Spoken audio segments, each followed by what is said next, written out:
Imagine this, a midfield three of Xavi, Iniesta and Busquets, all homegrown, all from the same academy. Add Messi up front, Puyol at the back and Pedro on the wing. It wasn't just a team, it was a movement. For years, La Masia was the beating heart of Barcelona's greatness, producing not just world-class players, but a playing style, an identity, a philosophy the clubs all over the world tried to copy. But somewhere along the way, the magic started to fade. Between 2014 and 2020, Barcelona spent over €1 billion on transfers, and very few of those names came from La Masia. Big money flops like Coutinho, Dembele and Griezmann dominated headlines, while homegrown talent was either benched, loaned out or sold for peanuts. Once a factory of legends, La Masia became an afterthought, and fans started asking the big question: what happened? But fast forward to today, and something feels different. Youngsters like Yamal, Cubarsí and Gavi are starting at the Luis Company Stadium. Gavi, who looks like he was built in a lab to play for Barca, recently won the Golden Boy Award. Alejandro Balde is flying down the left flank. Suddenly La Masia products are front and center again. And they're not just surviving, they're actually thriving. So is this a real comeback or just a temporary spark? To understand where we are, we need to look back at how La Masia rose to power, how it lost its ways, and what's being done now to restore the magic. Because maybe, just maybe, the soul of Barcelona is still right where it's always been, at La Masia.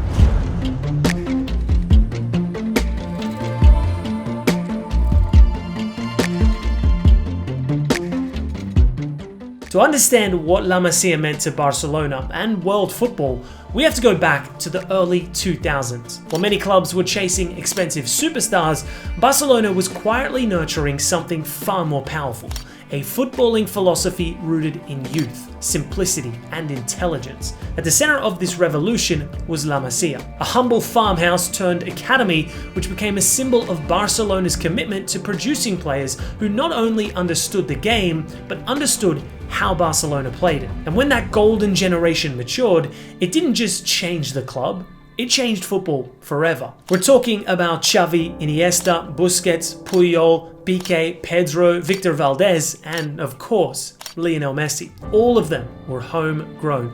All of them were schooled in the same style: quick passing, positional awareness, technical brilliance, and selfless teamwork. By the time Pep Guardiola took over the first team in 2008, he had already coached many of these players at Barcelona B. He knew their strengths, he knew how to mold them. What followed was arguably the most dominant team in modern football history. Between 2008 and 2012, Barcelona won everything: La Liga, Champions League, Club World Cups, and all while playing the most aesthetically pleasing brand of football the world had ever seen. But this success wasn't accidental. It was built on a clear and consistent philosophy, championed by legends like Johan Cruyff and passed down through every level of the club. Every youth coach, every trainer, every scout, they all knew what a Barcelona player looked like. It wasn't just about talent. It was about intelligence, humility, technique, and decision-making. By 2010, La Masia reached its peak. In the Ballon d'Or shortlist that year, all three finalists were La Masia graduates: Messi, Xavi, and Iniesta. That had never happened before, and it may never happen again. It was more than dominance. It was a worldwide validation for the academy. Clubs around the world began rethinking their own youth setups. Everyone wanted to replicate the Barcelona model. But here's the thing: La Masia wasn't just any other academy. It was a culture, a lifestyle, one that could only thrive with patience, consistency, and belief. But just as fast as it rose, cracks started to appear.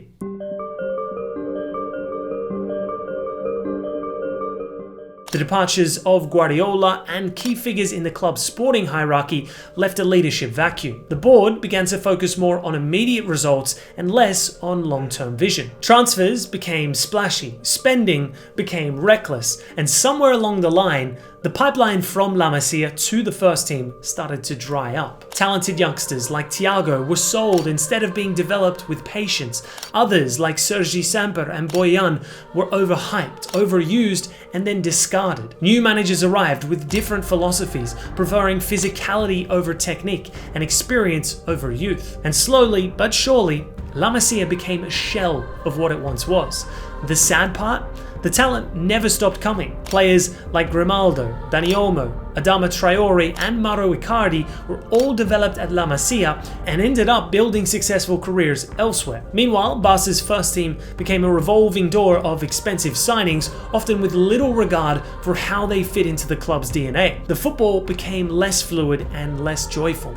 The soul of Barcelona, the spirit of La Masia, was suddenly missing. It was a period of identity crisis, and fans began asking the painful question: had La Masia run its course? Had modern football moved past its idealism?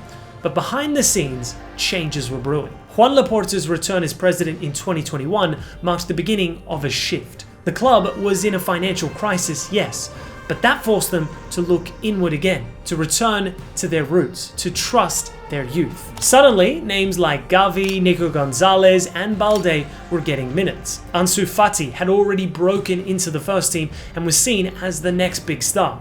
But most importantly, there was a renewed sense of belief in the system, in the academy, and the kind of football that made Barcelona special. And leading this new wave was a man who knew it all too well, an ex-La Masia graduate, Xavi Hernandez. When Xavi took over as manager in 2021, he didn't just bring tactics, he also brought the long-lost conviction. He brought back the old Barcelona values with positional play, youth development, and technical excellence, and he made it clear, if you're good enough, you're old enough. La Masia was finally being taken seriously again. But did this resurgence truly bring back the glory days?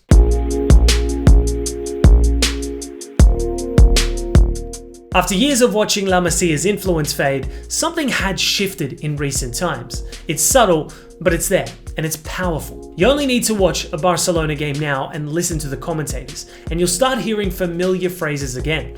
Born and bred at La Masia, products of the academy, from the same school as Xavi and Iniesta. These weren't common during the mid to late 2010s, but they're back now, and with good reason. It has started sounding like a new era is brewing. Let's start with the most obvious beacon of hope, Lamine Yamal, a left-footed winger with the gall of Ronaldinho and Neymar, and the calm decision-making of a veteran, despite being so young. He's not just exciting to watch, but he's also mature beyond his years. His movement, his dribbling, his ability to create moments out of nothing, they're all signs of a generational player. But more importantly, he's a product of La Masia, a reminder that the academy still knows how to produce special talent. Yamal isn't alone either. There's also Pau Cubarsí, the elegant, intelligent centre-back who made his senior debut under Xavi. These aren't just one-off miracles. These are players who've been nurtured in the same system that once shaped Messi, Xavi and Busquets. Xavi deserves a lot more credit for bringing the DNA of the club back, even if he didn't get to have a lot more success in terms of silverware. A big reason for this revival is the return of trust in La Masia, and Xavi deserves a huge share of that credit for reviving it. When he took over as manager, he didn't just bring tactics and leadership, he also brought a lot of belief that was missing before. He knew the value of La Masia because he lived it, and he wasn't afraid to give chances to young players, even in high-pressure moments. Rather than spending big on inconsistent signings, Xavi looked inward. He gave game time to Cubarsí and Yamal, to Fermin Lopez and Gavi. This wasn't romantic nostalgia, it was smart management.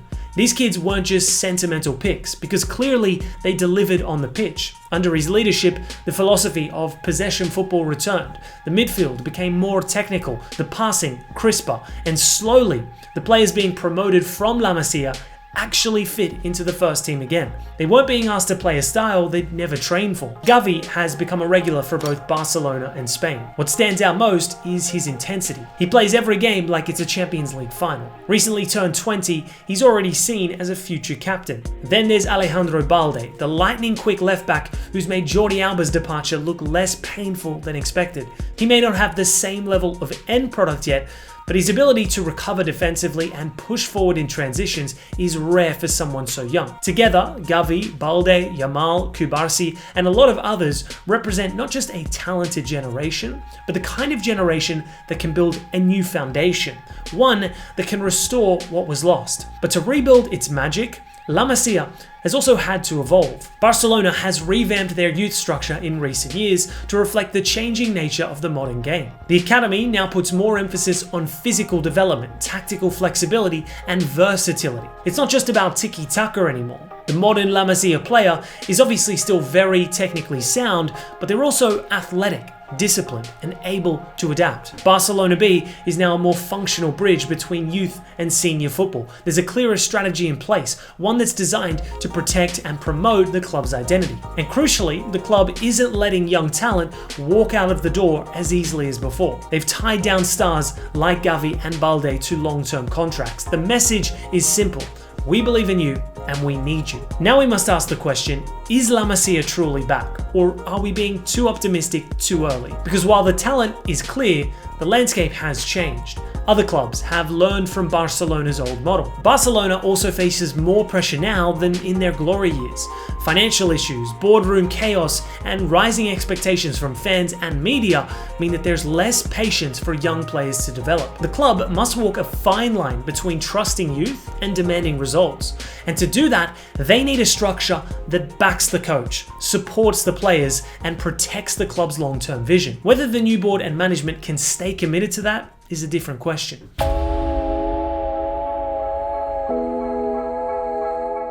It's also impossible to talk about La Masia without acknowledging the shadow of Messi. His departure in 2021 was extremely painful, emotionally, financially, and symbolically. He wasn't just the club's best player, he was the embodiment of La Masia's golden age. Every kid who joined the academy wanted to be the next Messi. Now that he's gone, Barcelona can finally move on. Not to forget him, but to stop living in his shadow. This new generation has the freedom to create their own legacy. They won't be the next Messi, they'll be the first Lamine Yamal, the first Cubarsí, the first Gavi. So has La Masia found its magic again? The signs are promising. The players are emerging. The philosophy is returning. Hansi Flick believes in the upcoming youth and has been giving them a lot of chances to prove their worth. The club is watching carefully, knowing that in this unpredictable era of modern football, the most sustainable advantage might just lie within. La Masia may never replicate the once-in-a-lifetime era of Messi, Xavi, Busquets, and Iniesta,